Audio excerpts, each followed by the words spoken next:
The Reigate Puzzle. It was some time before the health of my friend Mr. Sherlock Holmes recovered from the strain caused by his immense exertions in the spring of '87. The whole question of the Netherlands Sumatra Company and of the colossal schemes of Baron Maupertuis are too recent in the minds of the public, and are too intimately concerned with politics and finance to be fitting subjects for this series of sketches. They led, however, in an indirect fashion to a singular and complex problem which gave my friend an opportunity of demonstrating the value of a fresh weapon among the many with which he waged his lifelong battle against crime. On referring to my notes, I see that it was upon the 14th of April that I received a telegram from Lyon, which informed me that Holmes was lying ill in the Hôtel du Lion. Within 24 hours I was in his sick room, and was relieved to find that there was nothing formidable in his symptoms. Even his iron constitution, however, had broken down under the strain of an investigation which had extended over 2 months, during which period he had never worked less than 15 hours a day, and had more than once, as he assured me, kept to his task for 5 days at a stretch. Even the triumphant issue of his labours could not save him from reaction after so terrible an exertion, and at a time when Europe was ringing with his name, and when his room was literally ankle-deep with congratulatory telegrams. I found him a prey to the blackest depression. Even the knowledge that he had succeeded where the police of 3 countries had failed, and that he had outmanoeuvred at every point the most accomplished swindler in Europe, was insufficient to rouse him from his nervous prostration. 3 days later we were back in Baker Street together, but it was evident that my friend would be much the better for a change, and the thought of a week of springtime in the country was full of attractions to me also. My old friend Colonel Hayter, who had come under my professional care in Afghanistan, had now taken a house near Reigate in Surrey, and had frequently asked me to come down to him upon a visit. On the last occasion he had remarked that if my friend would only come with me, he would be glad to extend his hospitality to him also. A little diplomacy was needed, but when Holmes understood that the establishment was a bachelor one, and that he would be allowed the fullest freedom, he fell in with my plans, and a week after our return from Lyon we were under the Colonel's roof.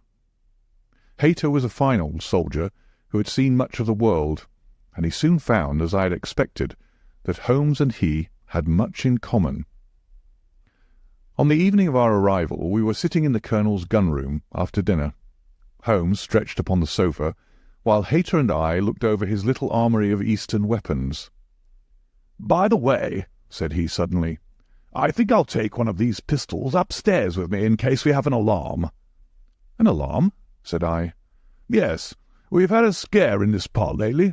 Old Acton, who is one of our county magnates, had his house broken into last Monday. No great damage done, but the fellows are still at large."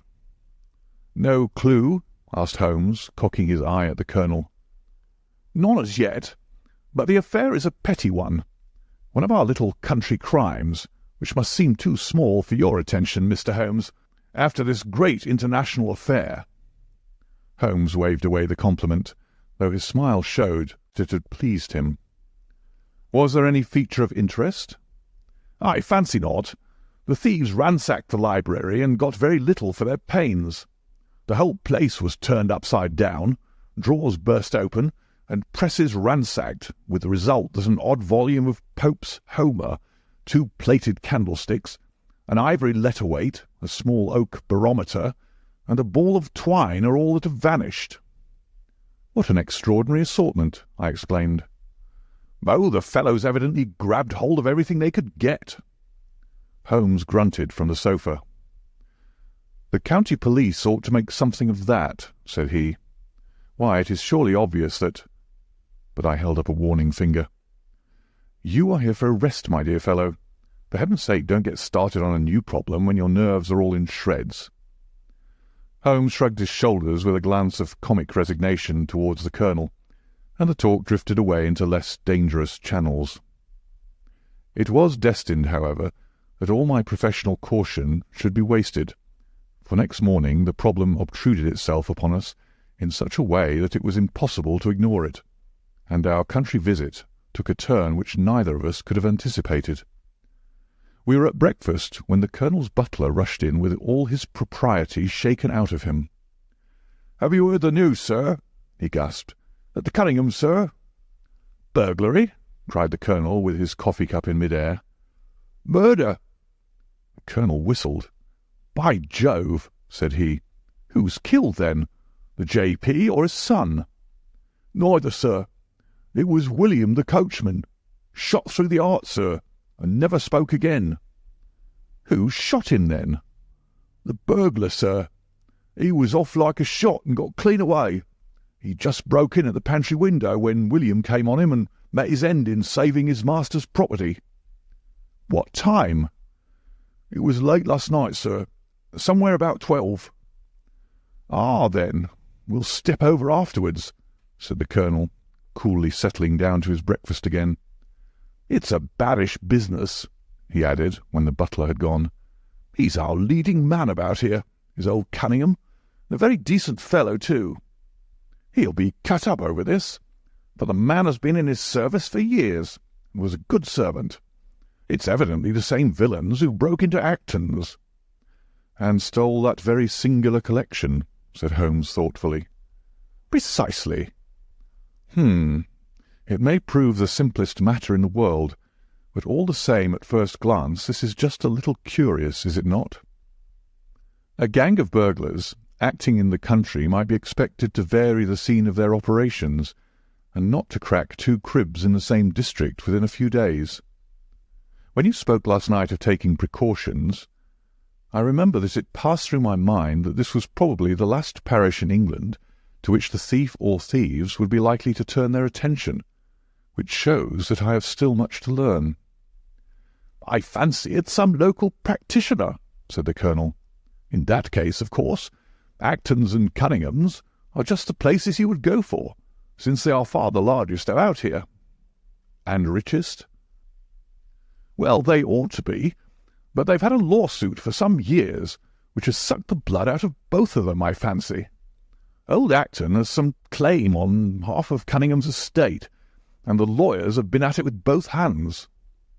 "If it's a local villain, there should not be much difficulty in running him down," said Holmes with a yawn.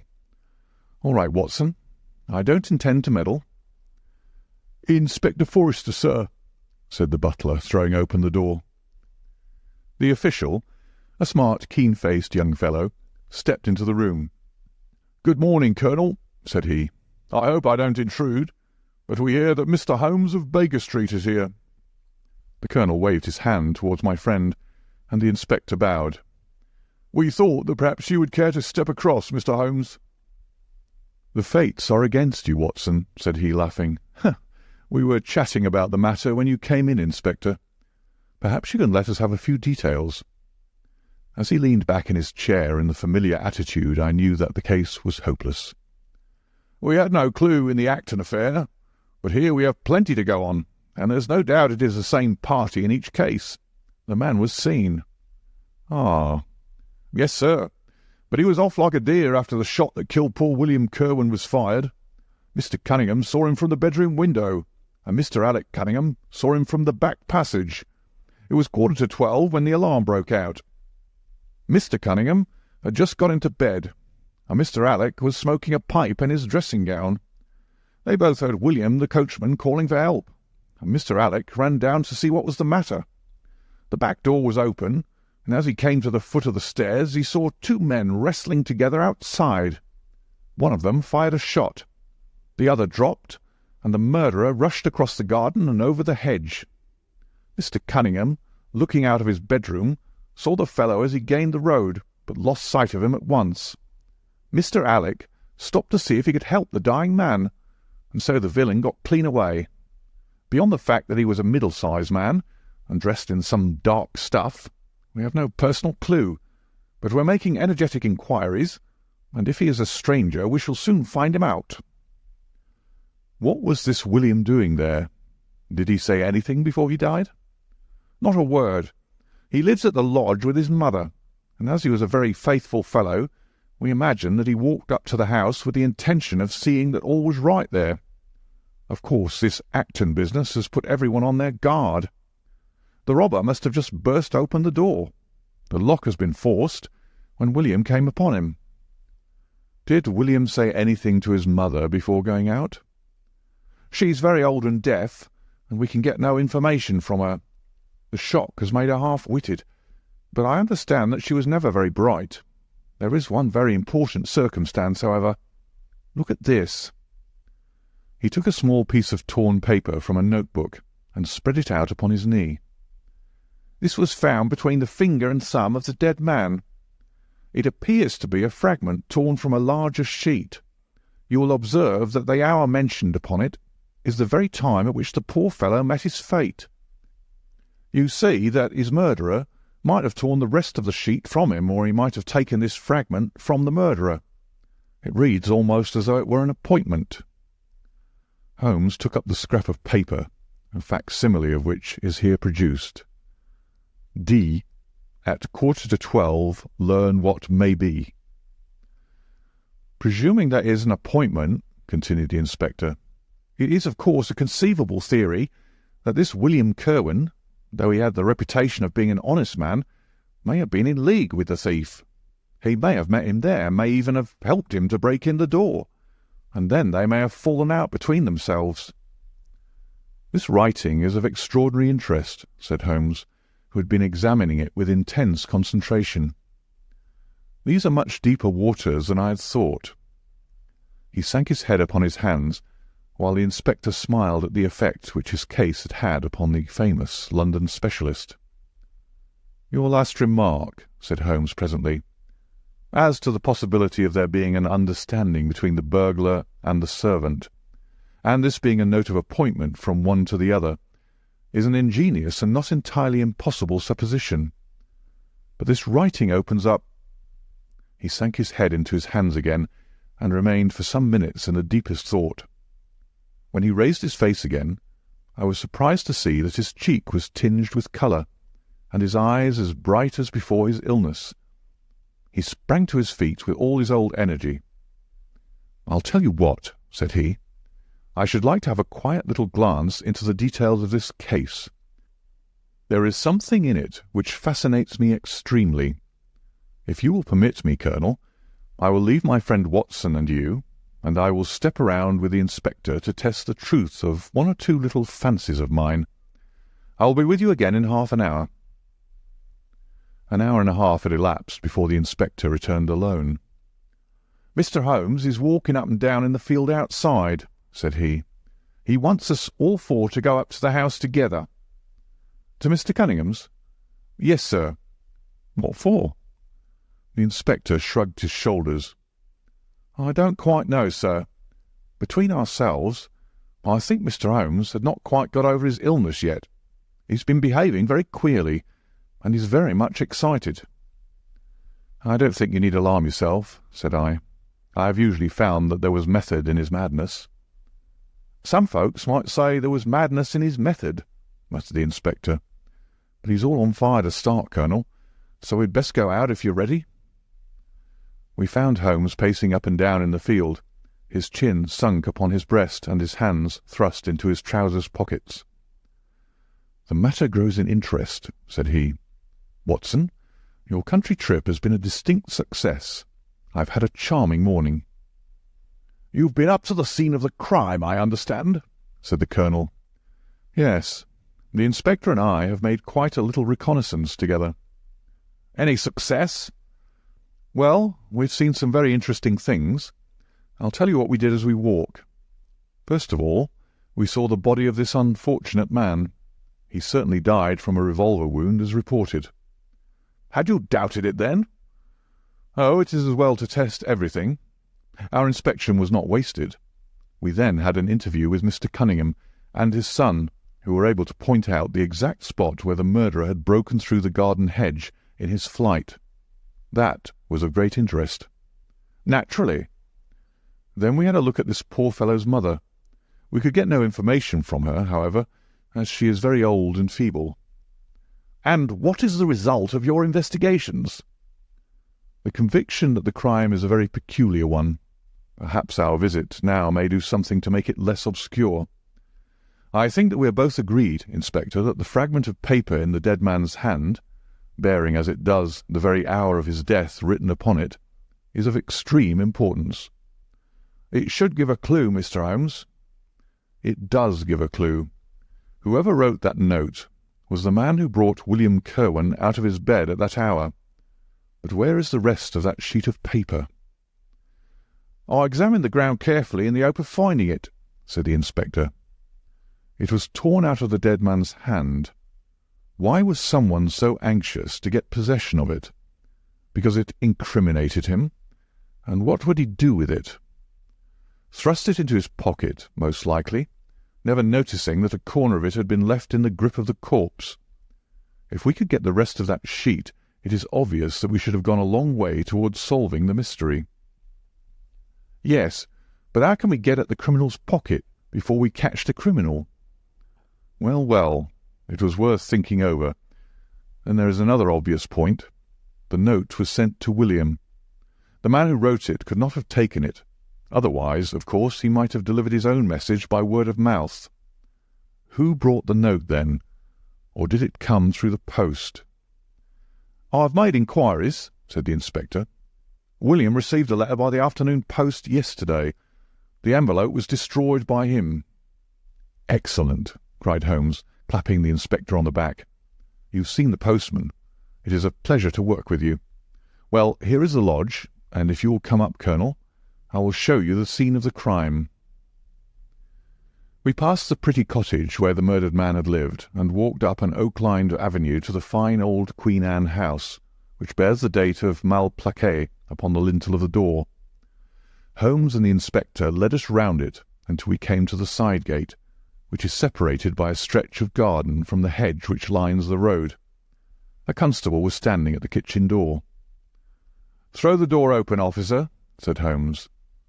Now, it was on these stairs that young Mr. Cunningham stood and saw the two men struggling just where we are. Old Mr. Cunningham was at that window, the second on the left, and he saw the fellow get away just to the left of that bush. Then Mr. Alec ran out and knelt beside the wounded man. The ground is very hard, you see, and there are no marks to guide us. As he spoke, two men came down to the garden path, from round the angle of the house. The one was an elderly man with a strong, deep-lined, heavy-eyed face, the other a dashing young fellow, whose bright, smiling expression and showy dress were in strange contrast with the business which had brought us there. "Still at it, then?" said he to Holmes. "I thought you Londoners were never at fault. You don't seem to be so very quick, after all." "Ah, you must give us a little time," said Holmes good-humouredly. "You'll want it," said young Alec Cunningham. "Why, I don't see that we have any clue at all." "There's only one," answered the inspector. "We thought that if we could only find— Good heavens, Mr. Holmes, what is the matter?" My poor friend's face had suddenly assumed the most dreadful expression. His eyes rolled upwards, his features writhed in agony, and with a suppressed groan he dropped on his face upon the ground. Horrified at the suddenness and severity of the attack, we carried him into the kitchen, where he lay back in a large chair and breathed heavily for some minutes. Finally, with a shamefaced apology for his weakness, he rose once more. "Watson would tell you that I have only just recovered from a severe illness," he explained. "I am liable to these sudden nervous attacks." "Shall I send you home in my trap?" asked old Cunningham. "Well, since I'm here, there is one point on which I should like to feel sure. We can very easily verify it." "What was it?"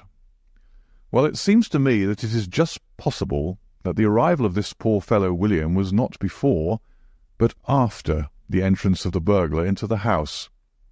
You appear to take it for granted that although the door was forced, the robber never got in."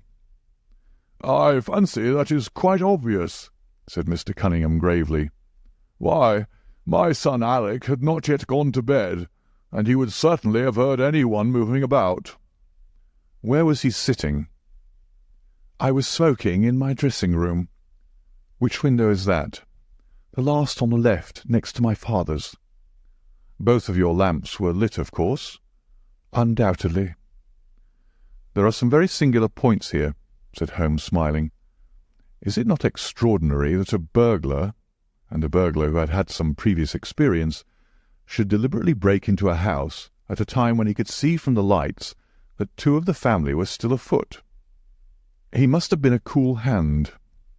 "Well, of course, if the case were not an odd one, we should not have been driven to ask you for an explanation," said young Mr. Alec.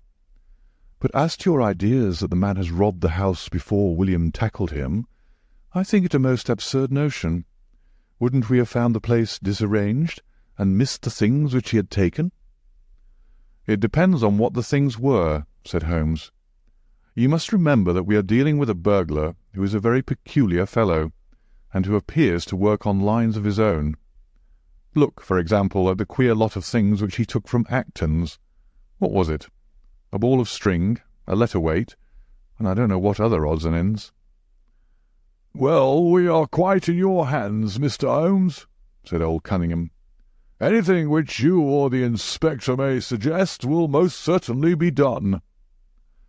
"In the first place," said Holmes, "I should like you to offer a reward, coming from yourself, for the officials may take a little time before they would agree upon the sum, and these things cannot be done too promptly. I have jotted down the form here. If you would not mind signing it, £50 was quite enough, I thought." "I would willingly give you 500, said the J.P., taking the slip of paper and the pencil which Holmes handed to him. "This is not quite correct, however," he added, glancing over the document. "I wrote it rather hurriedly." "You see, you begin, 'Whereas at about 1:45 on Tuesday morning an attempt was made,' and so on. It was at 11:45, as a matter of fact." I was pained at the mistake, for I knew how keenly Holmes would feel any slip of the kind. It was his speciality to be accurate as to fact, but his recent illness had shaken him, and this one little incident was enough to show me that he was still far from being himself. He was obviously embarrassed for an instant, while the inspector raised his eyebrows, and Alec Cunningham burst into a laugh. The old gentleman corrected the mistake, however, and handed the paper back to Holmes. "Get it printed as soon as possible," he said. "I think your idea is an excellent one." Holmes put the slip of paper carefully away into his pocket-book. "And now," said he, "it really would be a good thing that we should all go over the house together, and make certain that this rather erratic burglar did not, after all, carry anything away with him." Before entering, Holmes made an examination of the door which had been forced. It was evident that a chisel or strong knife had been thrust in, and the lock forced back with it. We could see the marks in the wood where it had been pushed in. "You don't use bars, then?" he asked. "We have never found it necessary." "You don't keep a dog?" "Yes, but he is chained on the other side of the house." "When do your servants go to bed?" "About 10. "I understand that William was usually in bed also at that hour." "Yes." "It is singular that on this particular night he should have been up. Now, I should be very glad if you would have the kindness to show us over the house, Mr. Cunningham." A stone-flagged passage, with the kitchens branching away from it, led by a wooden staircase directly to the first floor of the house. It came out upon the landing opposite to a second, more ornamental stair, which came up from the front hall. Out of this landing opened the drawing-room and several bedrooms, including those of Mr. Cunningham and his son. Holmes walked slowly, taking keen note of the architecture of the house. I could tell from his expression that he was on a hot scent, and yet I could not in the least imagine in what direction his inferences were leading him. "My good sir," said Mr. Cunningham with some impatience, "this is surely very unnecessary. That is my room at the end of the stairs, and my son's is the one beyond it. I leave it to your judgment whether it was possible for the thief to have come up here without disturbing us." "You must try round and get on a fresh scent, I fancy," said the son with a rather malicious smile. Still, I must ask you to humour me a little further. I should like, for example, to see how far the windows of the bedrooms command the front. This, I understand, is your son's room." He pushed open the door. "And that, I presume, is the dressing-room in which he sat smoking when the alarm was given. Where does the window of that look out to?" He stepped across the bedroom, pushed open the door, and glanced around the other chamber. "I hope that you are satisfied now," said Mr. Cunningham tartly. "Thank you. I think I have seen all that I wished." "Then if it is really necessary we can go into my room." "If it is not too much trouble." The J.P. shrugged his shoulders and led the way into his own chamber, which was a plainly furnished and commonplace room. As we moved across it in the direction of the window, Holmes fell back until he and I were the last of the group. Near the foot of the bed stood a dish of oranges and a carafe of water. As we passed it, Holmes, to my unutterable astonishment, leaned over in front of me and deliberately knocked the whole thing over. The glass smashed into 1,000 pieces, and the fruit rolled about into every corner of the room. "You've done it now, Watson," said he coolly. "A pretty mess you've made of the carpet." I stooped in some confusion and began to pick up the fruit, understanding for some reason my companion desired me to take the blame upon myself. The others did the same, and set the table on its legs again. "Hullo!" cried the inspector. "Where's he got to?" Holmes had disappeared. "Wait here an instant," said young Alec Cunningham. "Fellow is off his head, in my opinion. Come with me, father, and see where he has got to." They rushed out of the room, leaving the inspector, the colonel, and me staring at each other. "'Pon my word, I'm inclined to agree with Master Alec," said the official. "It may be the effect of his illness, but it seems to me that—" His words were cut short by a sudden scream of, "Help! Help! Murder!" With a thrill, I recognized the voice as that of my friend. I rushed madly from the room onto the landing. The cries, which had sunk down into a hoarse, inarticulate shouting, came from the room which we had first visited. I dashed in and on into the dressing-room beyond. The two Cunninghams were bending over the prostrate figure of Sherlock Holmes, the younger clutching his throat with both hands, while the elder seemed to be twisting one of his wrists. In an instant the three of us had torn them away from him, and Holmes staggered to his feet, very pale and evidently greatly exhausted. "Arrest these men, Inspector," he gasped. "On what charge?" "That of murdering their coachman, William Kirwan." The inspector stared about him in bewilderment. "Oh, come now, Mr. Holmes," said he at last. "I'm sure you don't really mean to—" "Tut, man, look at their faces," cried Holmes curtly. Never certainly have I seen a plainer confession of guilt upon human countenances. The older man seemed numbed and dazed, with a heavy, sullen expression upon his strongly marked face. The son, on the other hand, had dropped all that jaunty, dashing style which had characterized him, and the ferocity of a dangerous wild beast gleamed in his dark eyes and distorted his handsome features. The inspector said nothing, but stepping to the door he blew his whistle. Two of his constables came at the call. "I have no alternative, Mr. Cunningham," said he. "I trust that this may all prove to be an absurd mistake, but you can see that— would you— drop it?" He struck out with his hand, and a revolver which the younger man was in the act of cocking clattered down upon the floor. "Keep that," said Holmes quietly, putting his foot upon it. "You will find it useful at the trial. But this is what we really wanted." He held up a little crumpled piece of paper. "The remainder of the sheet!" cried the inspector. "Precisely." "And where was it?" "Where I was sure it must be. I'll make the whole matter clear to you presently. I think, Colonel, that you and Watson might return now, and I will be with you again in an hour at the furthest. The inspector and I must have a word with the prisoners, but you will certainly see me back at luncheon time." Sherlock Holmes was as good as his word. For about 1 o'clock he rejoined us in the Colonel's smoking-room. He was accompanied by a little elderly gentleman, who was introduced to me as the Mr. Acton whose house had been the scene of the original burglary. "I wish Mr. Acton to be present while I demonstrated this small matter to you," said Holmes, "for it is natural that he should take a keen interest in the details. I am afraid, my dear Colonel, that you must regret the hour that you took in such a stormy petrel as I am."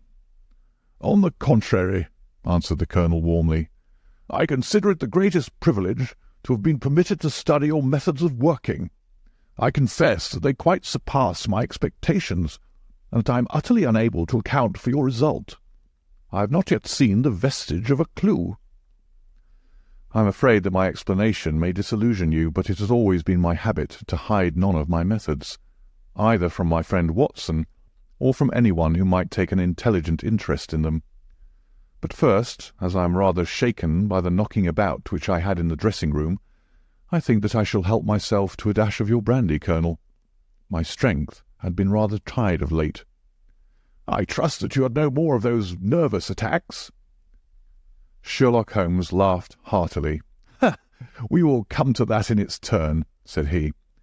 "I will lay an account of the case before you in its due order, showing you the various points which guided me in my decision. Pray interrupt me if there is any inference which is not perfectly clear to you. It is of the highest importance in the art of detection to be able to recognize, out of a number of facts, which are incidental and which vital.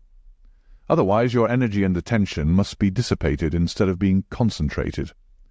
Now, in this case, there was not the slightest doubt in my mind from the first that the key of the whole matter must be looked for in the scrap of paper in the dead man's hand. Before going into this, I would draw your attention to the fact that, if Alec Cunningham's narrative was correct, and if the assailant, after shooting William Kirwan, had instantly fled, then it obviously could not be he who tore the paper from the dead man's hand. But if it was not he, it must have been Alec Cunningham himself, for by the time that the old man had descended, several servants were upon the scene. The point is a simple one, but the inspector had overlooked it because he had started with the supposition that these county magnates had had nothing to do with the matter. Now, I make a point of never having any prejudices, and of following docilely wherever fact may lead me, and so, in the very first stage of the investigation, I found myself looking a little askance at the part which had been played by Mr. Alec Cunningham. And now I made a very careful examination of the corner of paper which the inspector had submitted to us. It was at once clear to me that it formed part of a very remarkable document. Here it is. Do you not now observe something very suggestive about it? "It has a very irregular look," said the Colonel. "My dear sir," cried Holmes, "there cannot be the least doubt in the world that it has been written by two persons doing alternate words. When I draw your attention to the strong T's of at and to, and ask you to compare them with the weak ones of quarter and 12, you will instantly recognize the fact. A very brief analysis of these 4 words would enable you to say with the utmost confidence that the learn and the maybe are written in the stronger hand, and that the what in the weaker." "By Jove, it's as clear as day," cried the Colonel. "Why on earth should 2 men write a letter in such a fashion?" Obviously the business was a bad one, and one of the men who distrusted the other was determined that whatever was done, each should have an equal hand in it. Now, of the 2 men, it is clear that the one who wrote the at and to was the ringleader. "How do you get at that?" We might deduce it from the mere character of the one hand as compared with the other, but we have more assured reasons than that for supposing it. If you examine this scrap with attention, you will come to the conclusion that the man with the stronger hand wrote all his words first, leaving blanks for the other to fill up. These blanks were not always sufficient, and you can see that the second man had a squeeze to fit his quarter in between the at and the to, showing that the latter was already written. The man who wrote all his words first is undoubtedly the man who planned the affair." "Excellent!" cried Mr. Acton. "But very superficial," said Holmes. "We come now, however, to a point which is of importance. You may not be aware that the deduction of a man's age from his writing is one which has been brought to considerable accuracy by experts. In normal cases, one can place a man in his true decade with tolerable confidence. I say normal cases, because ill health and physical weakness reproduce the signs of old age, even when the invalid is a youth. In this case, looking at the bold, strong hand of the one, and the rather broken-backed appearance of the other, which still retains its legibility although the T's have begun to lose their crossing, we can say that the one was a young man and the other was advanced in years without being positively decrepit. "Excellent!" cried Mr. Acton again. There is a further point, however, which is subtler and of greater interest. There is something in common between these hands. They belong to men who are blood relatives. It may be most obvious to you in the Greek E's, but to me there are many small points which indicate the same thing. I have no doubt at all that a family mannerism can be traced in these two specimens of writing. I am only, of course, giving you the leading results now of my examination of the paper. There were 23 other deductions which would be of more interest to experts than to you. They all tend to deepen the impression upon my mind that the Cunninghams, father and son, had written this letter. Having got so far, my next step was, of course, to examine into the details of the crime, and to see how far they would help us. I went up to the house with the inspector, and saw all that was to be seen. The wound upon the dead man was, as I was able to determine with absolute confidence, fired from a revolver at the distance of something over 4 yards. There was no powder blackening on the clothes. Evidently, therefore, Alec Cunningham had lied when he said that the two men were struggling when the shot was fired. Again, both father and son agreed as to the place where the man escaped into the road. At that point, however, as it happens, there is a broadish ditch, moist at the bottom. As there were no indications of boot marks about this ditch, I was absolutely sure not only that the Cunninghams had again lied, but that there had never been any unknown man upon the scene at all. And now I have to consider the motive of this singular crime. To get at this, I endeavoured first of all to solve the reason of the original burglary at Mr. Acton's. I understood from something which the Colonel told us that a lawsuit had been going on between you, Mr. Acton, and the Cunninghams. Of course, it instantly occurred to me that they had broken into your library with the intention of getting at some document which might be of importance in the case. "Precisely so," said Mr. Acton. "There can be no possible doubt as to their intentions. I have the clearest claim upon half of their present estate, and if they could have found a single paper, which fortunately was in the strong box of my solicitors, they would undoubtedly have crippled our case." "There you are," said Holmes, smiling. It was a dangerous, reckless attempt, in which I seemed to trace the influence of young Alec. Having found nothing, they tried to divert suspicion by making it appear to be an ordinary burglary, to which end they carried off whatever they could lay their hands upon. That is all clear enough, but there was much that was still obscure. What I wanted above all was to get the missing part of that note. I was certain that Alec had torn it out of the dead man's hand, and almost certain that he must have thrust it into the pocket of his dressing-gown. Where else could he have put it? The only question was whether it was still there. It was worth an effort to find out, and for that object we all went up to the house. The Cunninghams joined us, as you doubtless remember, outside the kitchen door. It was, of course, of the very first importance that they should not be reminded of the existence of this paper. Otherwise they would naturally destroy it without delay.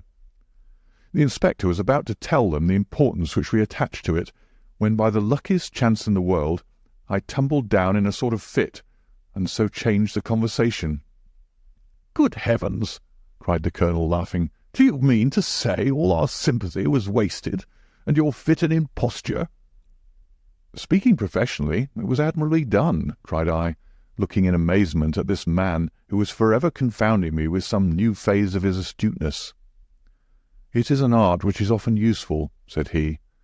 "When I recovered, I managed, by a device which had perhaps some little merit of ingenuity, to get old Cunningham to write the word 12, so that I might compare it with the 12 upon the paper. "Oh, what an ass I have been!"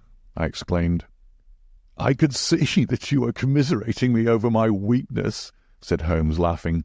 "I was sorry to cause you the sympathetic pain which I know that you felt." We then went upstairs together, and having entered the room and seen the dressing-gown hanging up behind the door, I contrived, by upsetting a table, to engage their attention for the moment, and slipped back to examine the pockets. I had hardly got the paper, however, which was, as I had expected, in one of them, when the two Cunninghams were on me, and would, I verily believe, have murdered me then and there, but for your prompt and friendly aid.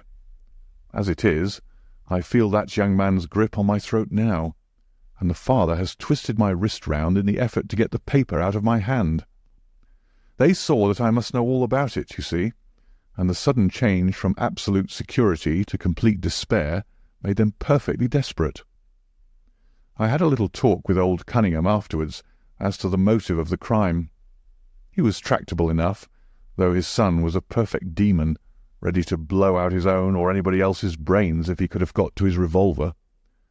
When Cunningham saw that the case against him was so strong, he lost all heart, and made a clean breast of everything. It seems that William had secretly followed his two masters on the night when they made their raid upon Mr. Acton's, and having thus got them into his power, proceeded under threats of exposure to levy blackmail upon them. Mr. Alec, however, was a dangerous man to play games of that sort with. It was a stroke of positive genius on his part to see in the burglary scare which was convulsing the countryside an opportunity of plausibly getting rid of the man whom he feared.